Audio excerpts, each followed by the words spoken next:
chat will come directly, and your chat will come directly to me. So at the end of the presentation, we'll get to go over the questions that you have. If we don't get to your questions due to the time constraint today, please feel free to email isss@nmsu.edu. Include your name and ACI ID or the date of birth. And with that, I will pass the presentation to Padma. Hi, good afternoon, everybody. I hope you're keeping well and being safe. And welcome to the ISS webinar. I know there has been a lot of back and forth, especially this season with SCBP regulations. That's the reason why we wanted to have a webinar to clarify many questions that the students may have. And so let's start off by defining who are continuing students and who are new students. Any student who has been in the US in an F1 status since March 2020 is considered continuing students, and that includes transfer students too. And new students are any students whose program start date was not in the US and he's not in the US before March 9, 2020. They are considered new international students. Can we move on to the next slide, please? And there is a brief poll we wanted to conduct. This is for, are you a new student or a continuing student? So it'll help us.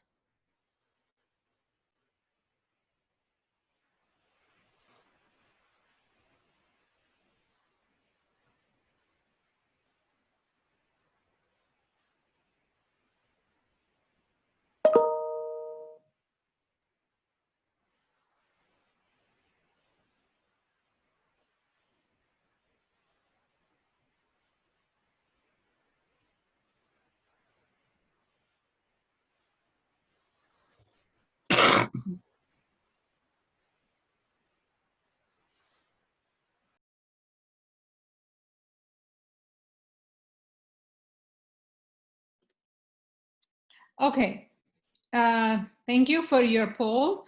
And we have 19% of the students are new incoming students, and continuing students are 81%. So our majority of the students are continuing students who are in this webinar today. So the information that I'm going to relate now pertains to continuing international students who have been in active F1 status since March 2020. Continuing students, based on the new regulations which have come up by SCBP guidance, which was released, the latest one was released on July 24th. As for that, continuing students can be inside or outside of the US and take all online classes, and they can continue to maintain their active immigration status. And ISS does not need to reissue a new I-20 reflecting that our university is now current mode of instruction is hybrid.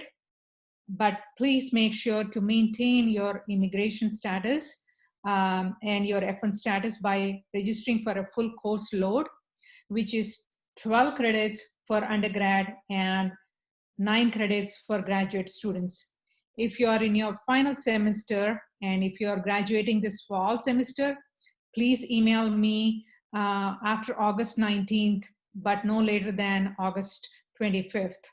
Within those days and about a possible reduced course load. Please make sure all the courses that you are registering for count towards your degree of your progress of your degree. And make sure your passport and I-20 are valid at all times. If you need an extension of your I-20, please contact our office. Thank you. Next.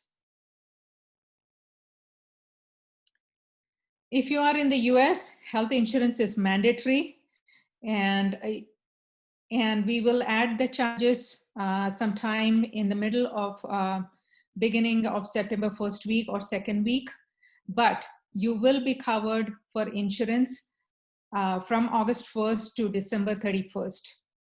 Only the charges will show up September 1st week. Just because of that, please do not panic. If you're not in the US, health insurance is not required. But if you have any pending claims with the insurance company, which for spring or summer, then I would highly encourage you to register for the insurance, although it may cost more to you, but I will encourage you to, because pending claims will not be paid by the insurance company. And if you are planning to visit the US during the fall semester, then too, we encourage you to register for the insurance.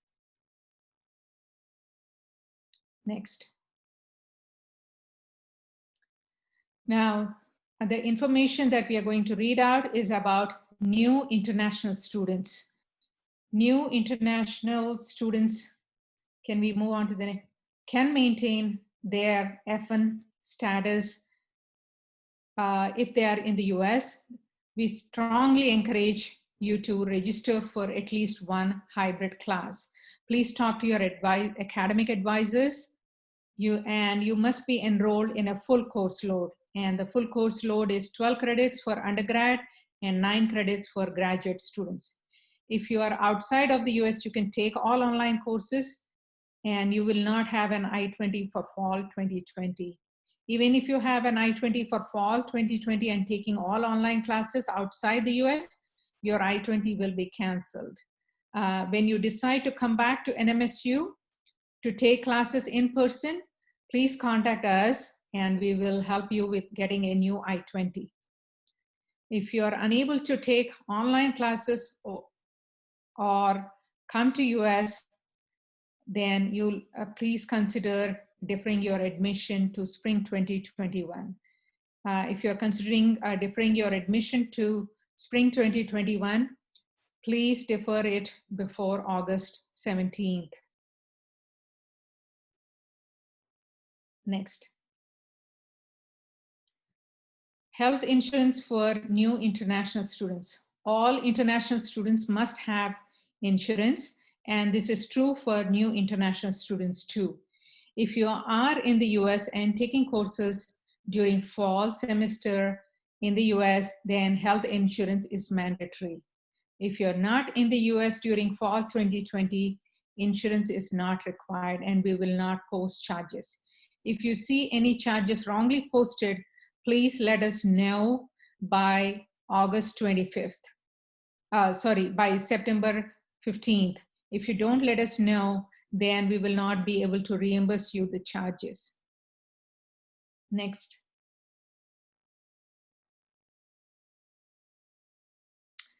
And now we are open for questions.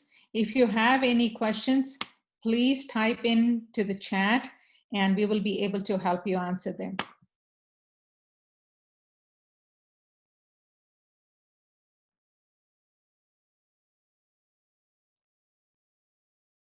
Okay, Padma, one of the questions is, do I have to get a new I-20 signed? Are you a continuing student? If you are a continuing student, then you don't require a new I-20 stating that NMSU has gone completely, is offering hybrid courses, if that is what you mean. If you are a new student, then yes, you will need it. If this is for your visa interview, although it is not required, but we have heard from the consulate office and students letting us know that they are requesting with that annotation on their I-20. I have already emailed all the new international students, especially from Mexico and Canada, their I-20s. And if you haven't received it, please check your NMSU email. If you have still not seen that email, then please get back to me as soon as possible with your full name and your ID number. Thank you. So this is also about the I-20. If I'm not returning until January, will I have to renew it? If you are a continuing student, then you don't need to, and you're enrolling in full-time, full course load, then you don't need to get a new I-20. But when you try to come back, please let us know.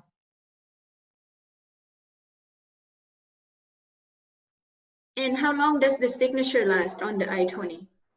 The signature usually lasts up to a year, but because we are so close to the Border Patrol has recommended that we issue the signature every 6 months, so which means every semester.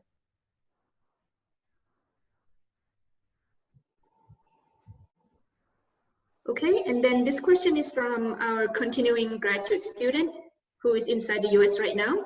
Okay. The first question is, can I take all courses online? And the second question is, there's a questionnaire required by ISSS that we needed to complete by August 4th. Do we still need to do that? As a continuing student, you can take all online classes and be in legal status as an F1 student. But we recommend that you take, you can take hybrid classes too. There is no regulations that will stop you from taking hybrid classes or in-person classes. With regards to the questionnaire was given to us, to you, was sent via email because SCBP had requested that information and we had requested that questionnaire. Please ignore that. We don't need you to complete that questionnaire anymore.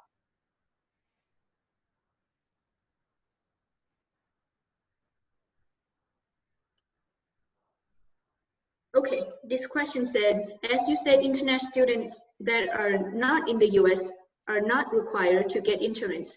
Is this only for this semester? Yes, it is only for this semester. All of this is only for this semester. Hopefully from spring 2021, we will go back to normal operations wherein international students have to register for, if they are undergrad, at least 9 of the credits that they are registering should be face-to-face and only 3 credits could be online. And graduate students, 6 credits should be face-to-face and 3 credits online. This is an exception because of the coronavirus that SCBP has given. Please do not continue to the next semester.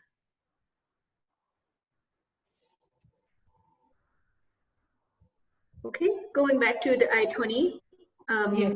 there was a question that somebody's F1 visa is expiring at the end of the month, but the I-20 is valid until the August of next year. Should he renew his visa? If you are a continuing student in the US and I have no intention to go to step out of US, then you don't need to renew your visa. Your visa is like a swipe card to enter the US. You can legally stay in the US with an expired visa. What is important is that your I-20 and your passport are valid at all times and you're maintaining your immigration status by registering for a full course load.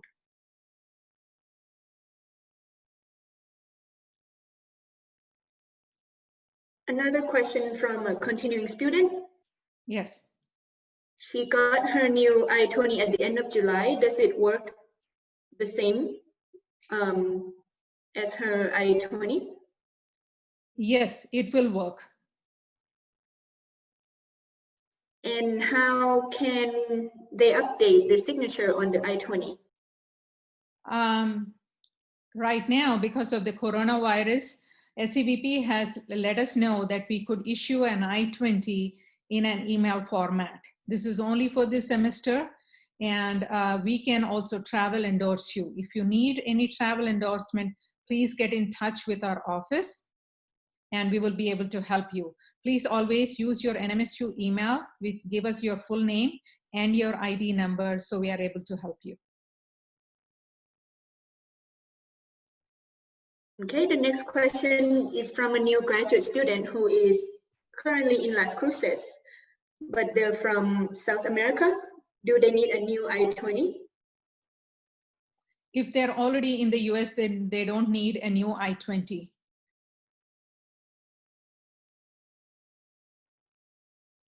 I'm assuming they came using that I-20 and the visa.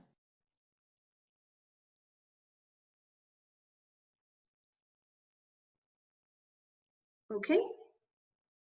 I have a new question. I graduated my master degree in May, and now I'm in a new program in NMSU. So am I a continuing student? I got my new I-20 in May. Should I get a new one? No, you are considered a continuing student because as of March, you were in the US, and so you are under the category of continuing student.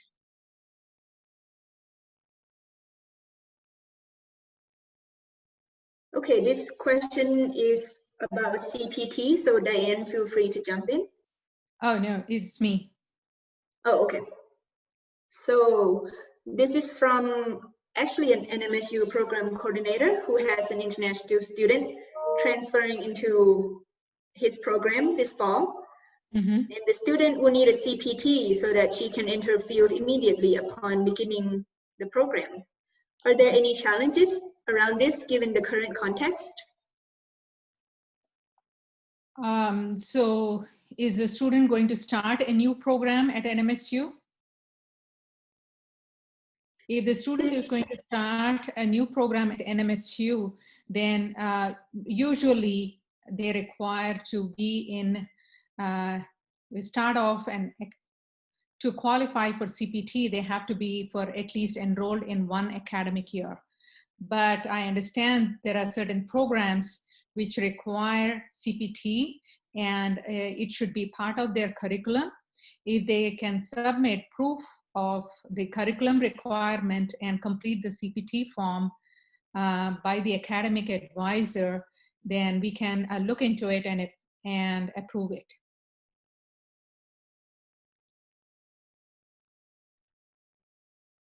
Is there any quarantine guidelines around a new student coming in? Yes, there are definitely guidelines placed by our New Mexico Governor, Michelle Lujan Grisham. And any student who is from out of state or from traveling out of the country will have to mandatorily quarantine, self-quarantine for 14 days. It's either by plane or by vehicle too.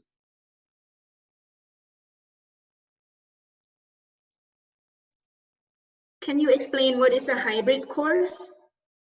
Hybrid course is a combination of in-person classes and online.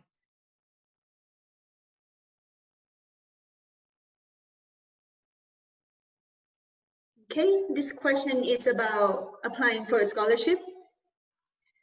Okay. So how can I apply for a scholarship if this is my first semester, which I'm taking online? So at NMSU, we offer a competitive scholarship each semester. And that details are available on our isss.nmsu.edu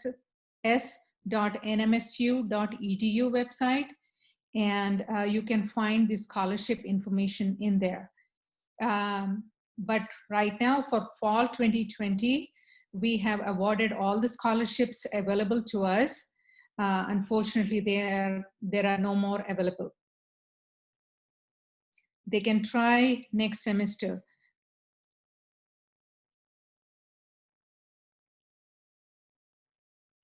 Okay, going back to the hybrid courses, how do they work? How many times do the students have to go into the classrooms physically?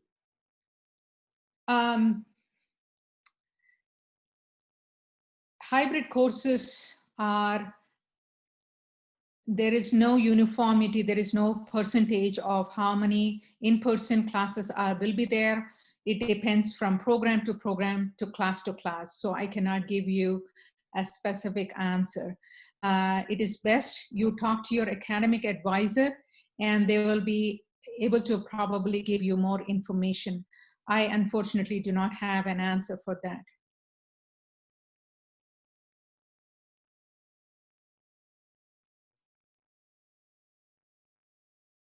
Okay. So this question is also regarding the hybrid class.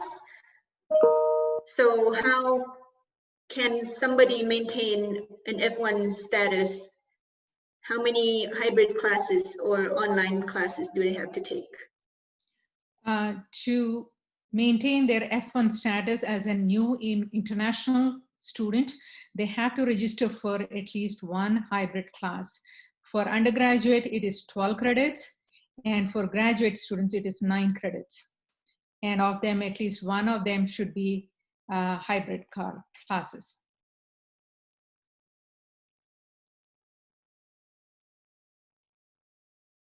Okay. This question is from a newly admitted international student who is currently in the US but still hasn't received the new I-20 yet.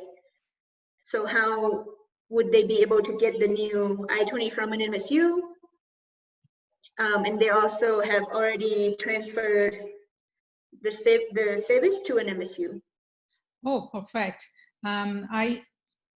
If they can send me an email with their name and ID number, ask them if they have submitted, if they haven't yet submitted their passport and the required bank statement or assistantship offer, if they have any, then I'll be able to process their I-20.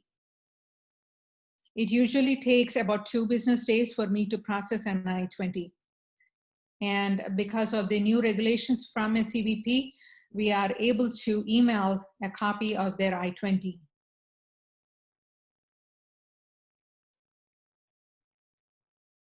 Okay, does taking all online classes outside of the US affect the F1 status? If you are a continuing student, no, it will not affect your status. But if you are a new student and taking all online classes, then your I-20 will be canceled.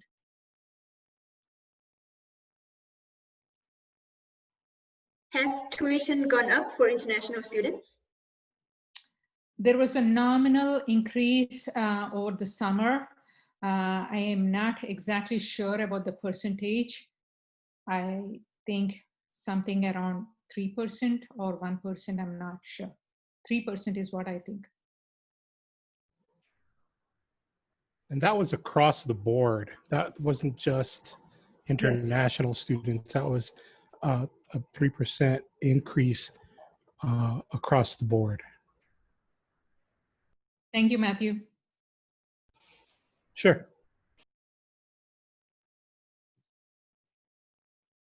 As a graduate student in the USA, will taking all 9 credits online courses affect F1 status? If you are a new international student, yes. But if you are a continuing international student, it is no.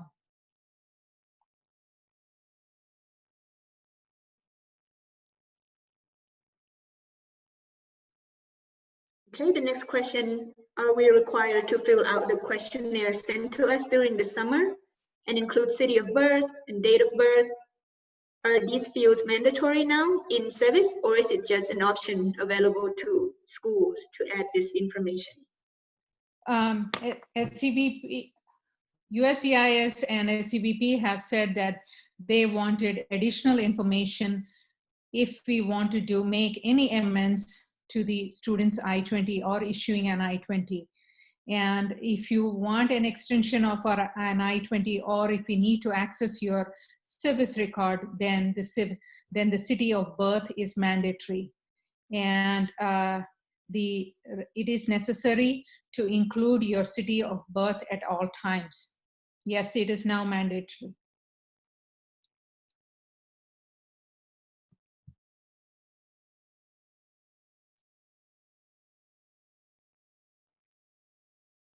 Okay.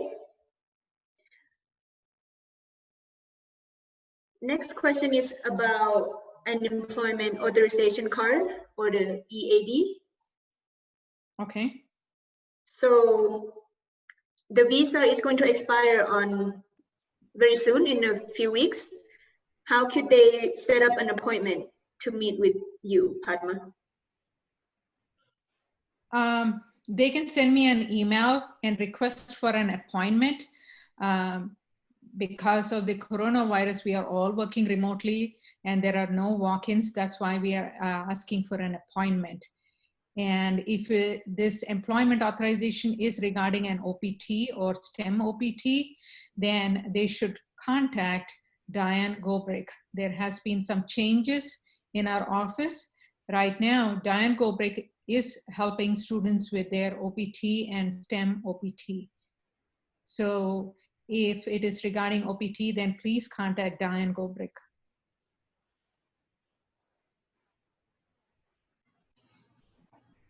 All right, thank you. If I take all online classes this semester, will I need to get a new visa for the spring semester? I am not sure if I understand this question very well. If they take all online classes, if they are new students and outside the US, then they cannot get a visa because they are taking online classes from their home country. And students who are taking online classes, they're from their home country, their I-20 will be canceled. So I am leaning towards they cannot apply for a visa to take all online classes from their home country. But if they are continuing students and taking all online classes, then, and if their I-20 is valid, then yes, they can definitely apply for a visa at their consulate in their home country.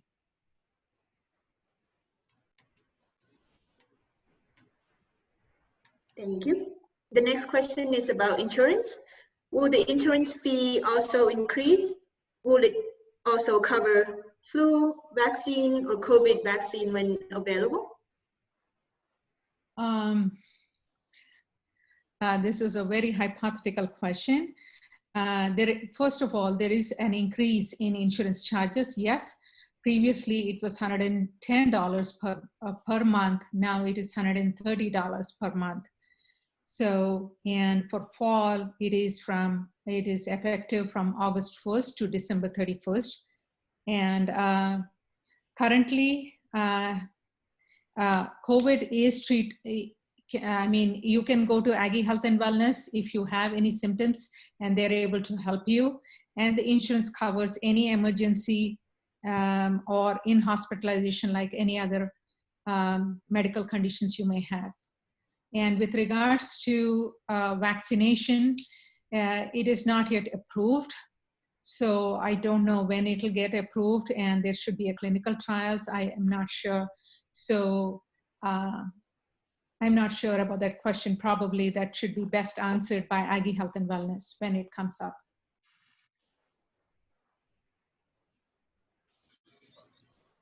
Okay, also got a very helpful comment from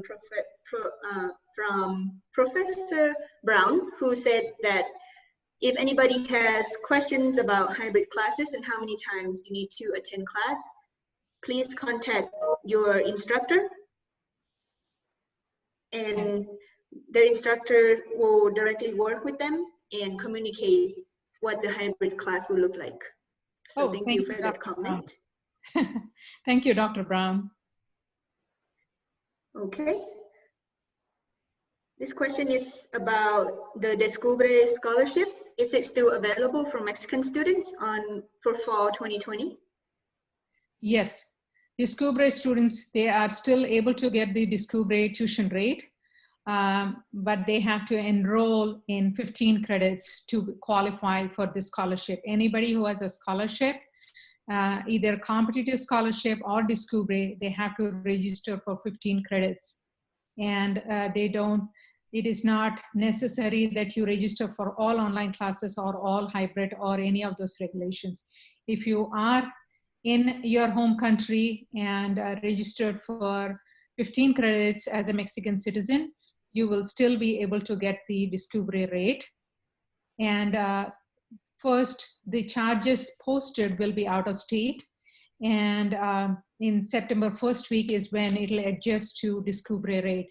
So please do not panic if you see a higher rate of tuition. But please let us know after September first week if your tuition hasn't adjusted to the discovery rate. Please contact our office with your name and your ID always, and we'll be able to help you.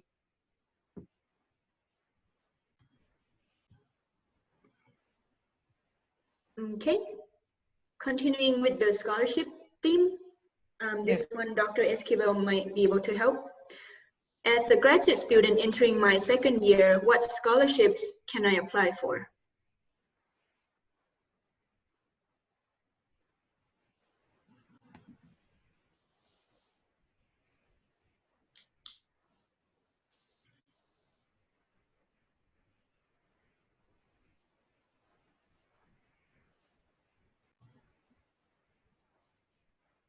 Okay, scholarships are awarded by your faculty or nominated by faculty. We do scholarships on the first semester that you are enrolling, and tuition scholarships are awarded for the students, but those are a nomination only. As far as any other scholarships at this point, if you have not enrolled in classes, you won't be eligible for nomination until next fall.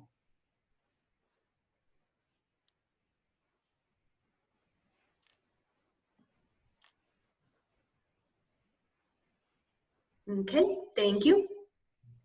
Next question, do new students need to pay and register in service while taking online semester, or can they wait until they go to the US? Are they referring, if they are referring to the service fee, they don't need to pay service fee if they are not planning to come to the US, but planning to take all online classes from their home country. If they have paid the fees, then, and if they are planning to come back in spring semester, then we can defer the start date on the I-20. The service fee is transferable for up to 1 academic year, and after that, it is not valid.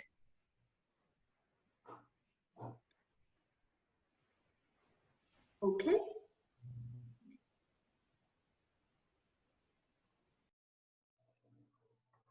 For those who deferred to spring, when would they receive the new I-20? Students who have deferred to a later semester, like example, spring 2021, if they have submitted their documents, we will be able to process only 6 months before the start date of the session. So our session for spring semester starts around mid of January. So I can start processing I-20s for spring semester around mid-August, in a couple of days, you can say. Thank you. This question is from a continuing international student on a competitive scholarship. Will his scholarship automatically continue into the semester since he has met his GPA requirements? He's asking because he has received a full price tuition statement today. If you are a continuing scholarship awardee, then you don't need to reapply.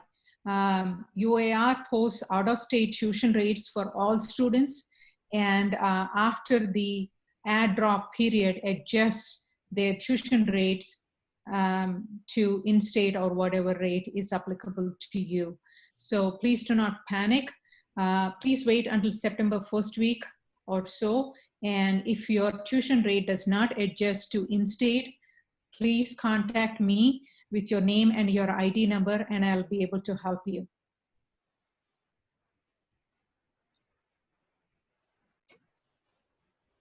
Okay, thank you. This question is about getting a travel signature on the I-20. Okay. So do they have to contact ISSS even though they don't have to renew the I-20 if they're a continuing student? If they are continuing student and their travel signature is more than 6 months old, then they have to get a signature from our office. I will recommend that they get the signature September 1st week, because we have to register the student in the immigration system that they are maintaining their immigration status.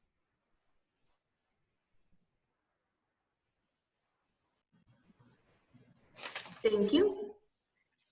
When are the insurance charges be listed in the student's bills? The last bill somebody's received was from UAR, and they didn't include the insurance cost. Insurance costs are not yet posted. The insurance charges will be posted around September 1st or 2nd week, but your insurance card, it will be valid if you are in the US from August 1st to December 31st. And can the students purchase an insurance other than what NMSU offers? Yes, they can purchase insurance from other companies, but the benefits offered by the other companies should be equal to NMSU's benefit or higher, and they have to upload on the insurance website GeoBlue, create an account and upload it, and the insurance company will evaluate, and it will make the judgment if it is if the insurance charges can be waived or not. And based on that, we can go ahead. For fall semester, the deadline is August 31st. For spring semester, the deadline for applying for a waiver is January 31st.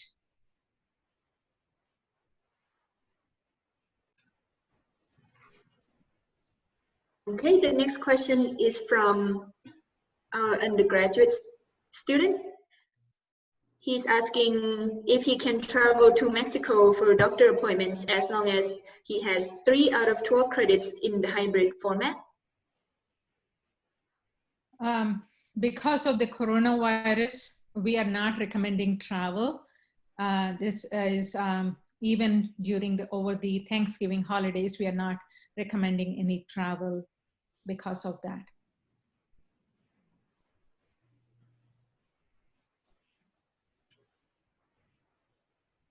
Okay. How many credits are required to get the Descubre discount for Mexican citizens? For Descubre students, they have to register for 15 credits.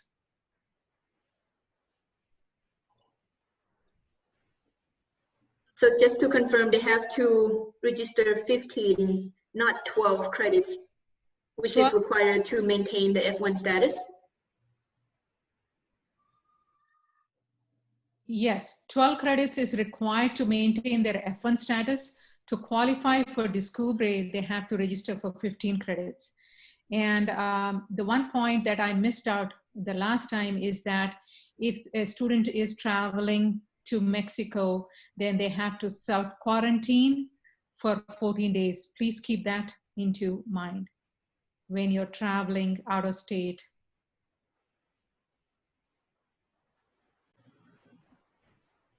Thank you. The next question is about continuing an internship, which will be off campus for the rest of for the whole fall semester. And the student will be working 20 hours a week. Okay. Does that cause any future concerns for the OPT or visa status? A student cannot have full-time CPT or internship more than one academic 1 year. If they have CPT of 1 year, then they are automatically disqualified to apply for OPT. But if they are going for part-time, 20 hours, then they are fine.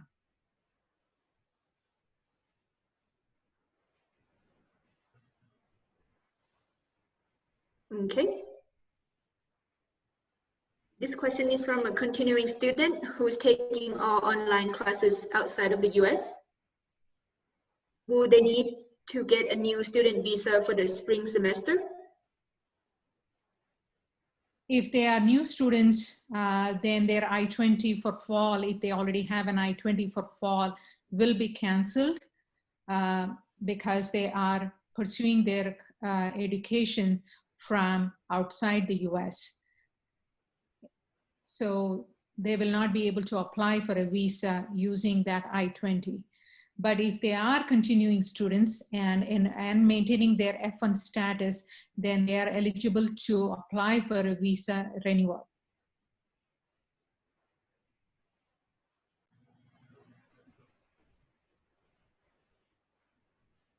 Okay, the next question is about a student having an issue contacting the financial aid office. How can he get the Descubre discount applied to his account for the incoming fall semester? So currently, it will show for all new, all students who are qualified to get the Descubre, it will show the out-of-state tuition rate, which is 3 times higher than the in-state. And I can understand their anguish, but this tuition rate does get adjusted to the Descubre rate by September 1st week. This is because the add and drop period is until August 27th or 28th, and the tuition rate gets adjusted after that. If the adjustment does not happen by September 1st week, highly recommend that you contact financial aid.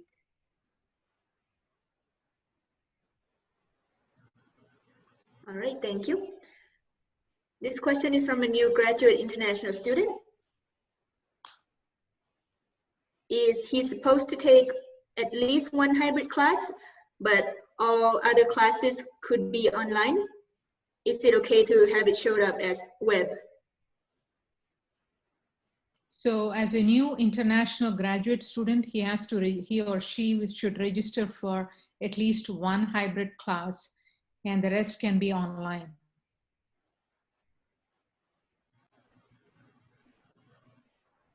Perfect. The next question is about a renewed passport. So with the renewal, the passport number has changed. Okay. Do they need a new I-20 number? And this question is from a continuing student.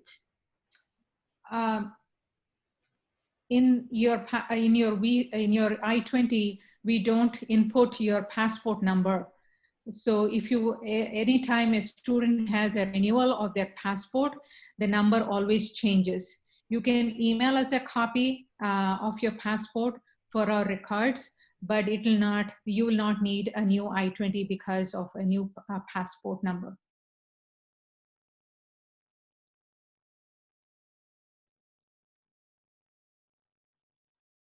Thank you. This question is from a new international student who's currently taking online classes. Can he get his I-20 in the next semester for applying for the visa? Yes.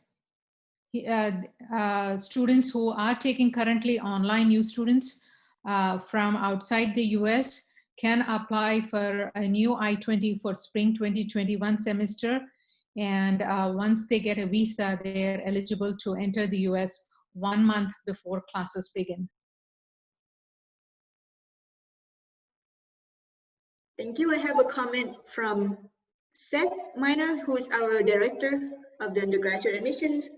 He would like to remind everybody that each time that you leave the state, you will have to quarantine for 14 days when they return. Yes. Thank you, Seth.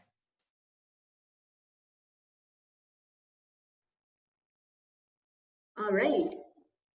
This question says if he needs to apply for a renewal for his visa for the spring semester, does he, well, when does he get it back? Can you repeat that question? Yes. See, it says if he needs to apply for a renewal for the visa for the spring semester, when does he get it back? Does he need it before January? So visas are applied at a US consulate outside of US. So it will depend on their processing time. if they can Google and say US consulates, say in India or Mexico, and type in the location that they're trying to get the visa renewal, and it will give them the approximate processing time. And based on that, they can apply.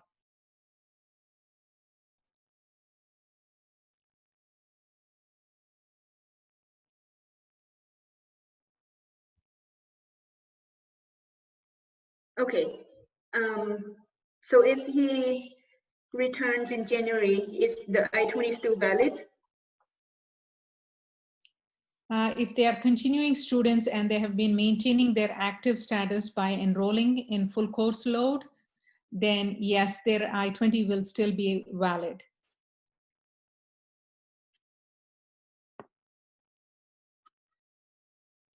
Okay. That looks like all the questions I have so far. One more question about the hybrid class. So how does the hybrid class appear on the schedule? How can you tell that it's a hybrid class? I think this is something that they have to talk to their, as Dr. Brown said, to their advisors, to their instructors, and they'll be able to help them out. How does it reflect? And how many classes of in-person classes? But on Banner, usually it does reflect as hybrid. And that's a system that we use to see if a student is in a hybrid class or all online classes or traditional classes.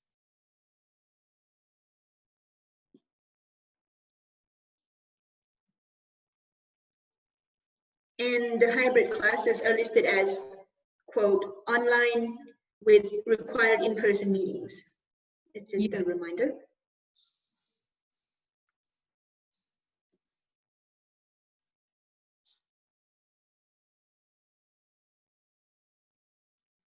Okay. I have some questions rolling in right now as we're closing into the hour, almost 4. So let's take a couple of questions, and if Matthew or Dr. Esquivel has any closing thoughts, let me know. Okay, so our online classes are recorded and can be taken in different hours than the physical classes. I'm not sure about how each classes are. Sometimes they are synchronous and asynchronous way. So it is best to talk to your instructor and ask them the details, and they'll be able to help you with that question.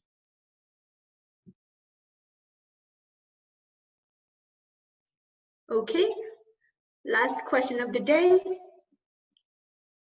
Due to the time constraint, I understand, I appreciate your understanding. All right, the last question is, in the last semester of my PhD, can I take only 1 credit? Will the tuition be lower? The tuition rate is charged based on the number of credits you enroll. So if you're taking only 1 class, then yes, it'll reflect based on that. If you are in your final semester, you are eligible to go for a reduced course load, but please email me after August 19th, but no later than August 25th, to let me know that you are in your final semester, so that you continue to maintain your immigration status. International students are required at all times to maintain full course load. That's the reason why we request you to do that.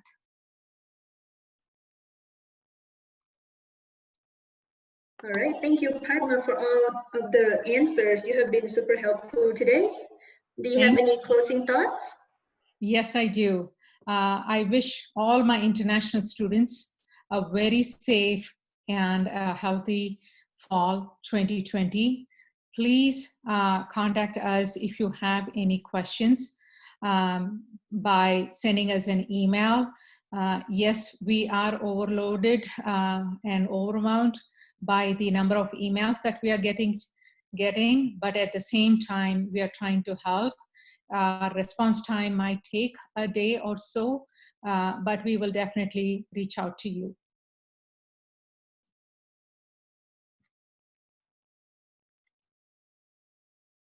Dr. Esquivel, any closing remarks?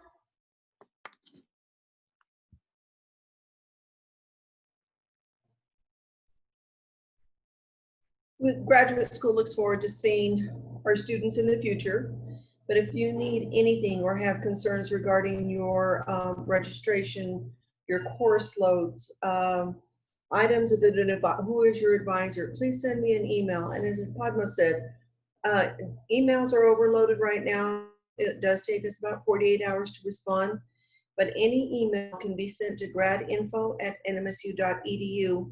And our front desk is very prompt about responding and getting the emails out to the person that needs to be answering them.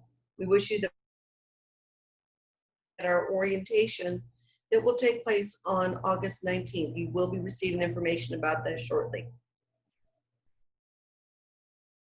Thank you, Dr. Denise.